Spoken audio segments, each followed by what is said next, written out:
Pronto, pessoal. Beleza. Então vamos lá, tá? Vamos dar continuidade aqui. Nós temos em sequência algumas outras obrigações que o Código Civil estabelece, tá? Obrigações alternativas. Quando que acontece aí as chamadas obrigações alternativas? Quando eu tenho mais de uma obrigação, né?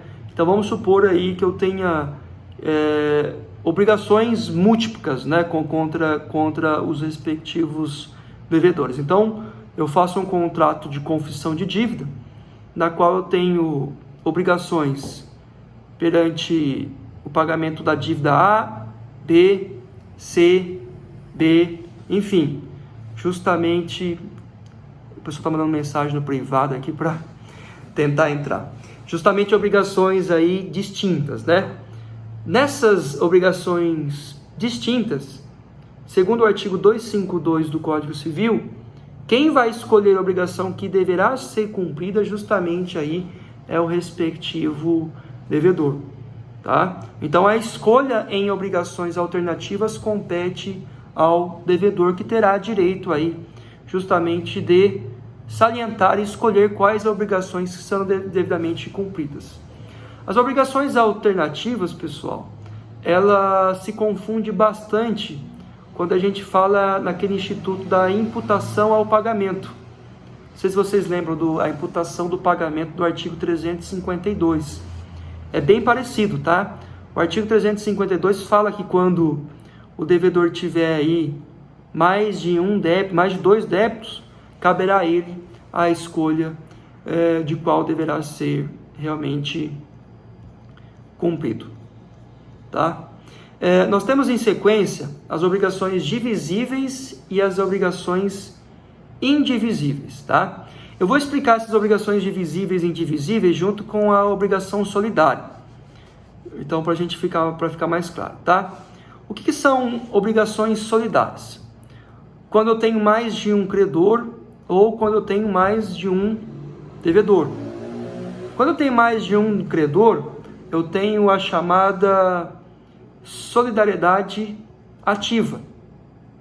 Quando eu tenho mais de um devedor, eu tenho a chamada solidariedade passiva. Ou seja, na solidariedade ativa, eu tenho aí mais de duas pessoas que possuem o direito de receber a obrigação. Então vamos supor que eu sou sócio aí de 10 pessoas e eu faço um contrato de pagamento contra um devedor. E esse devedor, ele está em uma solidariedade ativa, ou seja, ele poderá pagar a mim ou pagar qualquer um dos 9 sócios, ou dividir a obrigação em 10 e pagar cada parte aí para os respectivos sócios. Na solidariedade passiva, eu tenho justamente quando eu tenho mais de um devedor que é obrigado na respectiva obrigação. Então, quando eu tenho uma solidariedade aí em relação ao dever de pagamento, ao dever de entrega da obrigação, eu tenho a chamada solidariedade passiva, na qual consta aí no artigo 275 do Código Civil. Perfeito? Pessoal, vamos agora estudar, tá? Importante que vai cair na prova, a questão relativa às transmissões das obrigações. E dentro das transmissões das obrigações, eu tenho a cessão de crédito, a assunção da dívida e também a cessão de contrato. Olha que interessante. O que vem a ser uma cessão de crédito? A cessão de crédito é quando eu, via contratual, eu repasso os direitos oriundos de um determinado contrato a um terceiro. Ou seja, vamos supor num contrato de compra e venda de um terreno, de um imóvel, de um lote urbano. Quando eu resolvo vender esse terreno a um terceiro, vender os créditos decorrentes a esse terreno a um terceiro, eu faço uma cessão de crédito. Ou seja, o terceiro, ele vai ser aí contemplado, ele vai ser beneficiado pelos direitos decorrentes a este respectivo imóvel. Então, se eu paguei no terreno 50 mil, esses 50 mil que eu paguei a partir do momento que eu faço o contrato de cessão de crédito, vão permanecer justamente para o respectivo terceiro, né? Que o cessionário que recebe os direitos oriundos aí deste contrato através do instrumento chamado cessão de crédito. Professor, o que vem a ser então a assunção de dívida? A assunção de dívida diz respeito à transferência do débito, ou seja, da transferência da obrigação do devedor. Então vamos supor que eu tenha um contrato de compra e venda que eu tenho que pagar 100 mil reais, eu tenho que pagar 100 mil reais. Se eu transferir essa obrigação de pagar os 100 mil reais, estou fazendo um contrato de assunção de dívida. Ou seja, se eu tenho aí boletos para pagar, vamos supor que eu preciso pagar minha internet, pagar minha faculdade, se eu imputar a um terceiro essa obrigação de pagar, eu estou mediante uma assunção de dívida. Professor, mas a assunção de dívida é feita de forma simples, de forma rápida, de forma justamente aí autorizada pelo credor? Não, né? Não é fácil fazer uma assunção de dívida. Segundo o artigo 299 do Código Civil, somente é válido a assunção de dívida quando eu tenho uma anuência do respectivo credor. Ou seja, o credor tem que aceitar que eu transfira a dívida para um terceiro. Tá? A partir do momento que ele aceita, ele está autorizando a chamada assunção de dívida. Perfeito, pessoal? Por fim, nós temos uma terceira modalidade que não está no Código aí civil, mas é utilizada, que é a cessão de contratos. A cessão de contratos nada mais é do que a transferência de direitos e também de deveres para uma terceira pessoa. Então, quando eu transfiro os direitos, ou seja, tudo que foi pago, tudo que eu tenho aí de contemplado, de acertado no primeiro contrato, eu também transfiro, né? Quando eu também transfiro os débitos e a obrigação de pagamento, eu tenho uma cessão de contrato, que eu estou transferindo tanto os direitos, tanto as obrigações do respectivo aí contrato. Perfeito, pessoal? Alguma dúvida aí? Tranquilos? Então vamos prosseguir agora, justamente para falar sobre o adimplemento das obrigações. O que vem a ser adimplemento das obrigações? Os adimplementos das obrigações são justamente o cumprimento da respectiva obrigação. Quando eu tenho pactuado na obrigação um dever de entrega respectiva, por exemplo, uma compra e venda de veículo, que eu tenho que entregar ao respectivo veículo na condição que foi colocada no contrato, eu tenho a execução perfeita do contrato, eu tenho o adimplemento do respectivo aí contrato. Ou seja, quando eu entrego a coisa da maneira mais perfeita possível, quando o contrato se cumpre, né? Quando o contrato ele é feito e realmente tem a sua resolução de forma completa, eu tenho um adimplemento da obrigação. Esse adimplemento também é conhecido como a obrigação direta, né? O adimplemento da obrigação direta, ou seja, o cumprimento direto da respectiva obrigação. Porém, nós temos uma possibilidade jurídica de realizar o chamado adimplemento indireto. Ou seja, o Código Civil estabeleceu algumas situações que dizem respeito a uma condição especial de adimplemento. Ou seja, é uma condição pela qual eu vou estar seguindo segundo o Código e, de certo modo, eu vou estar indiretamente cumprindo com a minha respectiva obrigação. A primeira hipótese que ele traz é chamado o pagamento em consignação, que vem ser tratado aí no artigo 334 e seguintes do Código Civil. O pagamento em consignação é quando eu deposito a coisa ou o dinheiro junto a um depósito judicial, junto ao estabelecimento bancário, junto a um depósito. Ou seja, vamos supor uma obrigação aqui de entregar o respectivo veículo. O adimplemento direto seria eu cumprir o contrato, seria eu cumprir de forma perfeita o contrato e entregar o respectivo veículo. Quando eu falo em pagamento de consignação, eu não entrego esse veículo diretamente ao credor. Eu entrego esse veículo aí através do depósito judicial, deixo ele consignado numa garagem, deixo ele depositado aí junto a um respectivo local para que realmente eu faça esse cumprimento.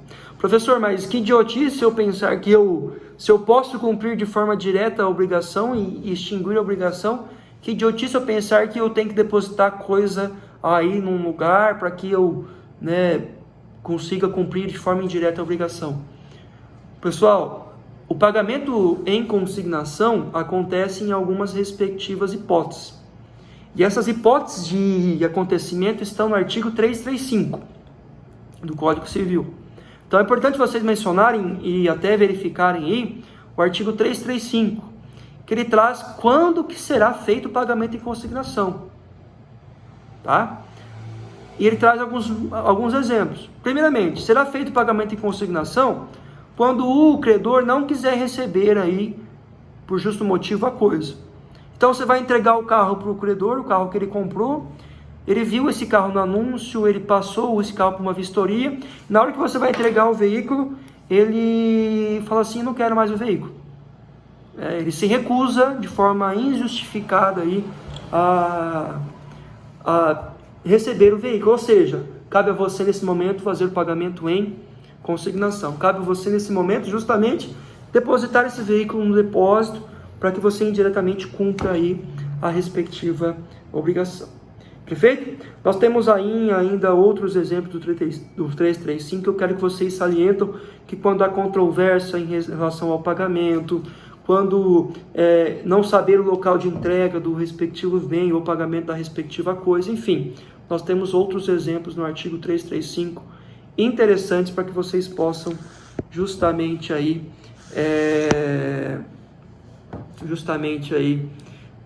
de certo modo verificarem e estudarem, porque pode cair na nossa querida avaliação. Pessoal, segunda modalidade de pagamento indireto, pagamento sob subrogação, tá? O que é subrogar-se o direito?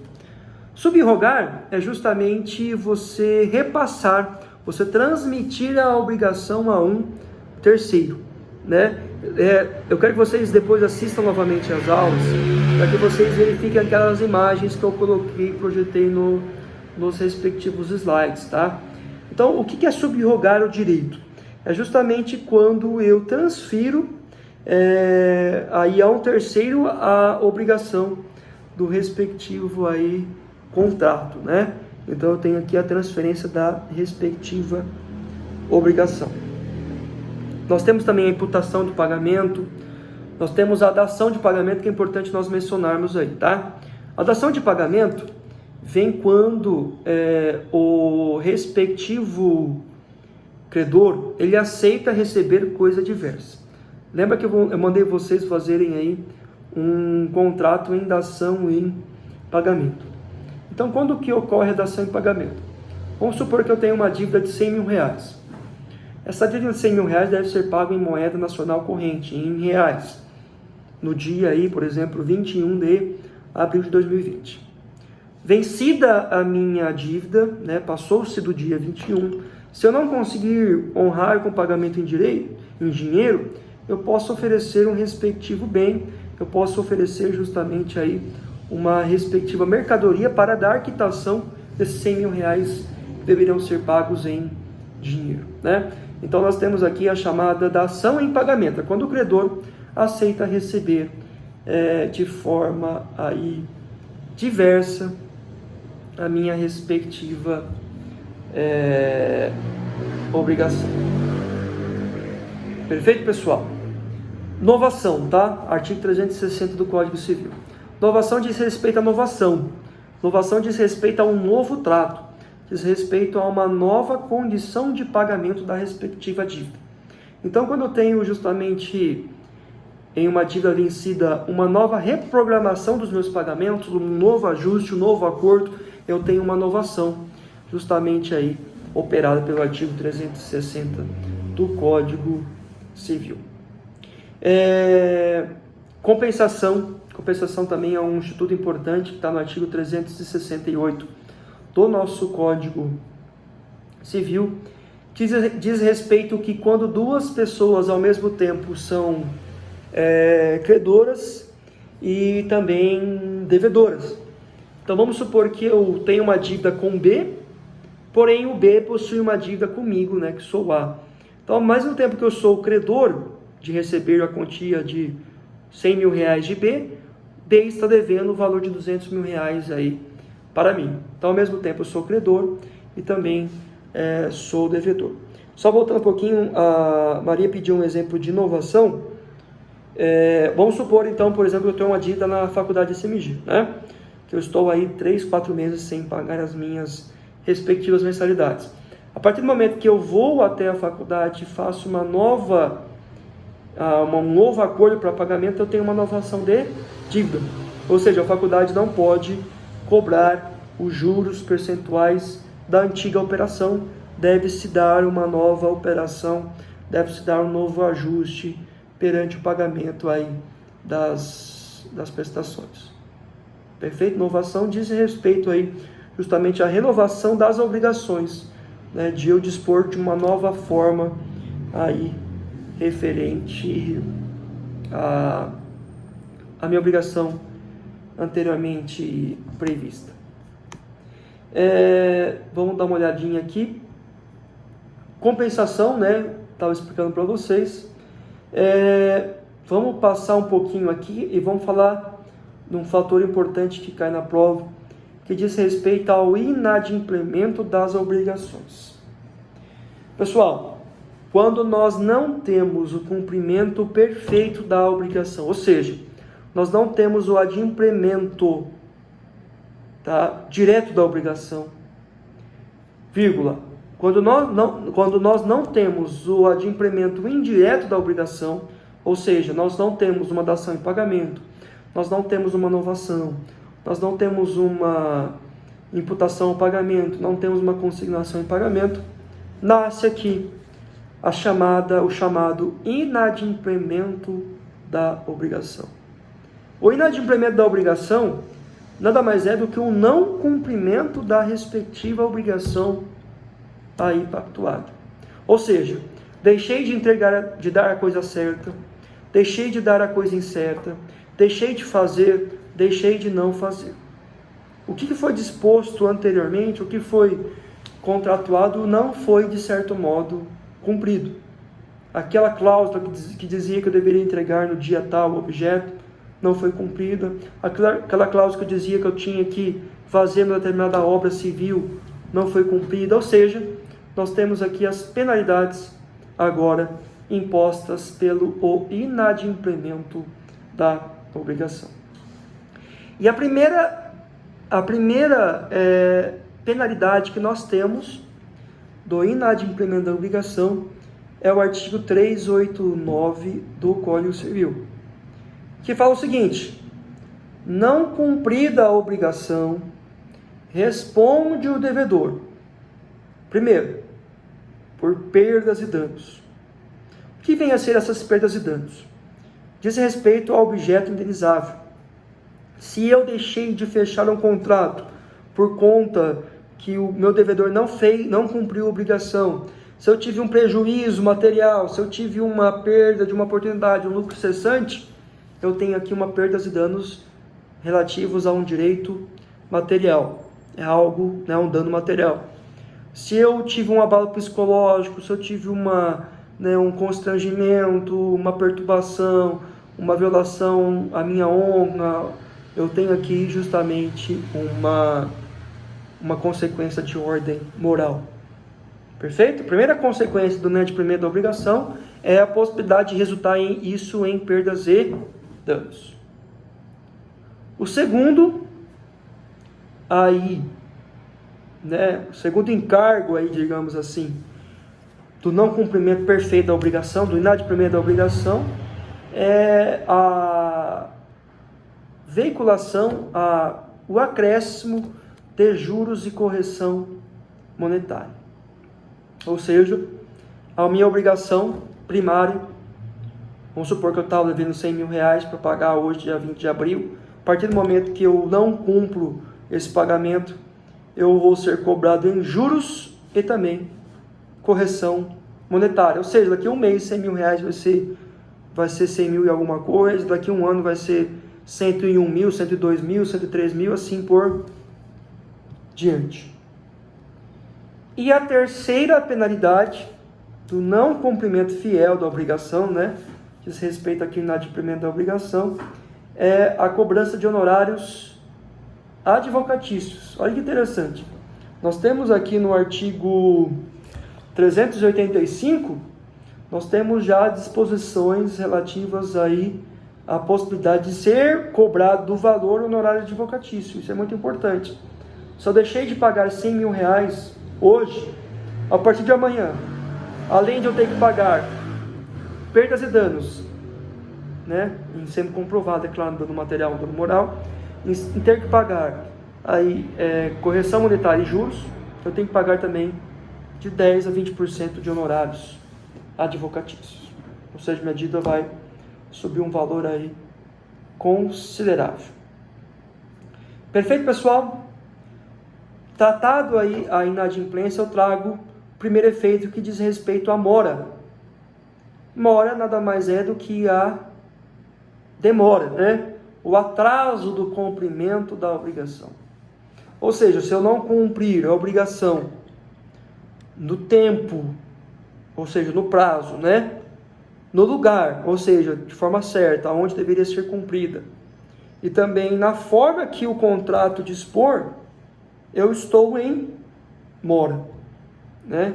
E eu estar em mora é justamente ter as consequências do respectivo aí, descumprimento da minha obrigação, tá? E eu separei justamente a mora aqui, pessoal. Eu separei algumas espécies relativas à mora que é importante vocês mencionarem aí e estudarem, tá? Então, mora é o descumprimento da obrigação. Nós estamos aqui no artigo 394 do Código Civil. E quais são os requisitos da mora, tá? O primeiro requisito da mora: ter a dívida vencida. Eu não posso cumprir a mora quando a dívida não está vencida. Se a dívida está vencida, é o primeiro aí requisito, estar vencido a dívida. O segundo requisito: ter uma culpa do devedor, ou seja, o devedor por alguma consequência que não seja força maior, ou caso fortuito, que não tenha acontecido uma tempestade, que não tenha acontecido uma greve, que não tenha acontecido aí um tsunami, de certo modo, né? E se ele não teve culpa, ele está em mora. E o terceiro requisito, pessoal, diz respeito a constituir o devedor em mora. O que é constituir o devedor em mora? Quando eu tenho uma obrigação vencida, obrigatoriamente eu tenho que informar ao devedor que venceu o prazo da obrigação. Parece até uma questão meio besta, né? Mas é isso mesmo. Eu tenho que dar ciência à parte contrária, para que justamente eu tenha os efeitos aí da mora. Ou seja, se eu tenho uma dívida hoje de R$100.000 para ser paga, né? Dia 20 de abril de 2020, amanhã eu tenho que informar, né, o devedor que a dívida não foi respectivamente paga, por isso vai ser aplicado os efeitos da respectiva mora. Perfeito, pessoal? Nós encaminhamos aí já para quase 1 hora de aula, tá? Falta mais 10 minutos. E eu queria abrir para alguns questionamentos. Não sei se vocês têm alguma dúvida sobre justamente a nossa revisão. Eu deixo Às vezes vocês mandam pergunta, eu estou abrindo outra tela aqui, deixa eu abrir a prova novamente, para eu lembrar as questões que eu fiz aqui, tá, pessoal? Isso é muito importante, né? Para que eu possa aí, e até vou disponibilizar para vocês que estão online aí, uma minuta da prova, para que vocês possam aí tomar ciência. Eu vou disponibilizar pelo tempo, acho que razoável, para que vocês possam aí, né, estudarem a prova, o tempo de 2 segundos. E quem conseguir tirar print em 2 segundos, vai ser contemplado aí pela prova na íntegra. E quem não conseguiu, infelizmente, deixa eu só ver a prova aqui, que eu não lembro dessa prova, gente. Das minhas questões. Deixa eu abrir o e-mail aqui da faculdade. E eu já trago algumas questões para vocês, tá bom? Até vou priorizar aqui o que vai cair de certo modo. Eu vou pedir para vocês terem atenção a algumas questões, talvez não foi abordada aqui em revisão, mas provavelmente pode ser que seja aí cobrado. Será que eu faço na revisão? Passei.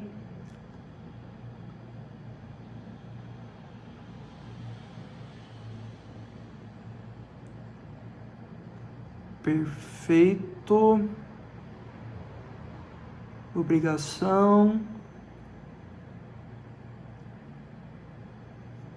Tá.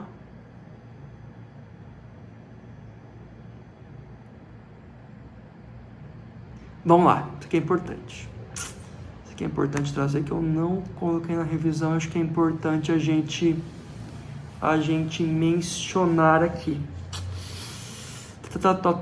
Vamos lá. Obrigação de dar coisa incerta. Atenção, tá? Obrigação de dar coisa...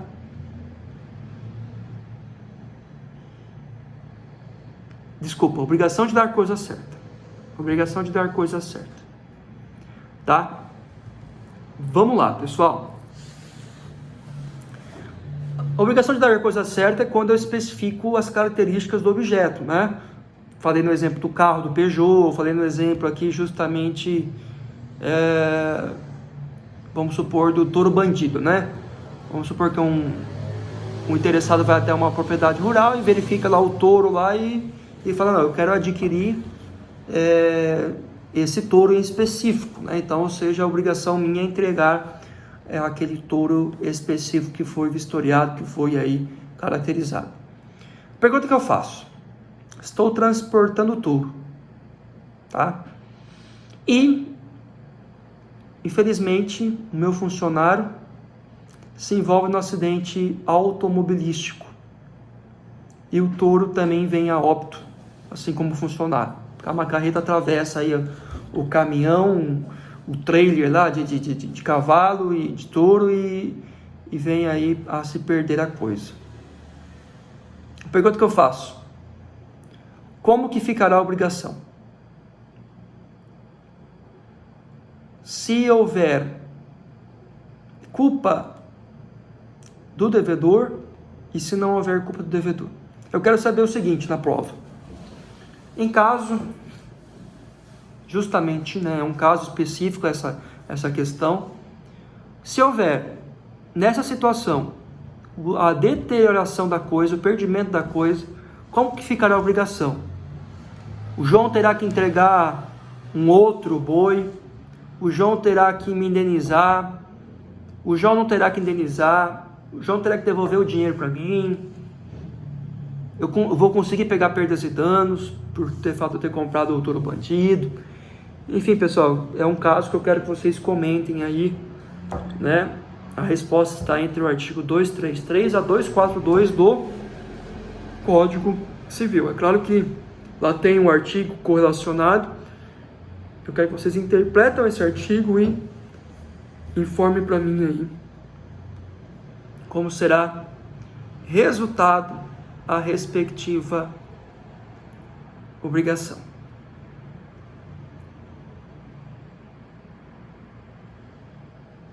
Perfeito, pessoal? Deixa eu ver a questão da mora, que vai cair uma questão bem complicadinha de mora também, que eu passei um pouco batida aqui na nossa revisão, tá? Mas está nos nossos slides. Deixa eu só abrir o slide aqui, que daí eu já vou mencionar para vocês de que forma que a gente vai dispor essa nossa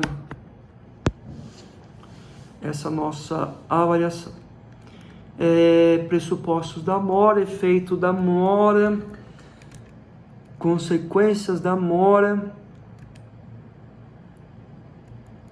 A questão, ela diz respeito, pessoal, a necessidade de notificar ou não o respectivo devedor em caso de mora, tá?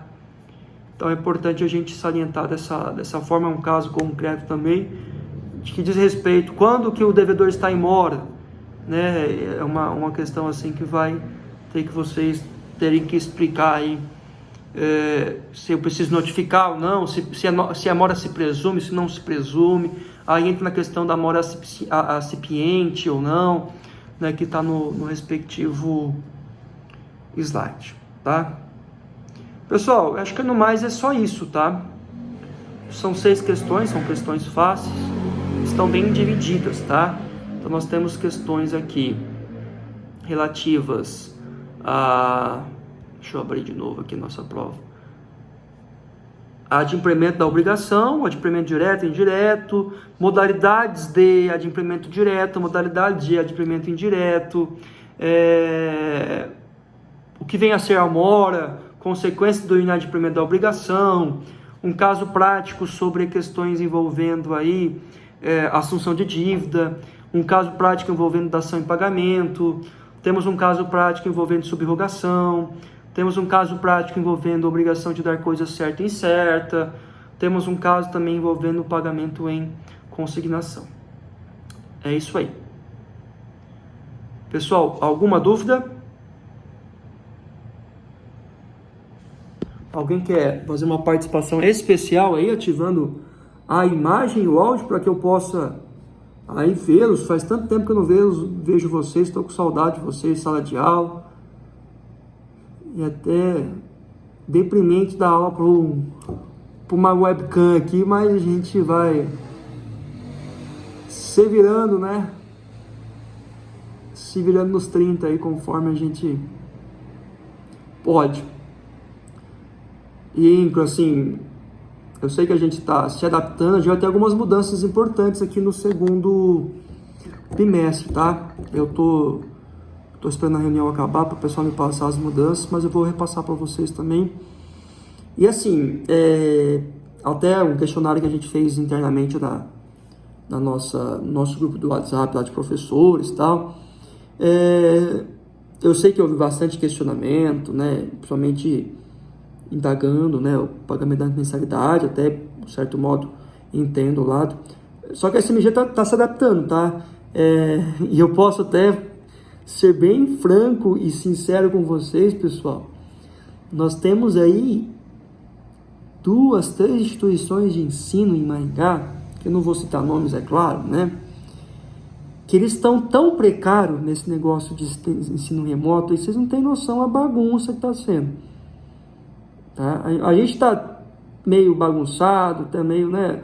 Mas pelo menos a gente tem um AVA, a gente tem um sistema, a gente tem uma programação, a gente tem um andamento da coisa, né? Só que tem faculdade aqui, Maringá,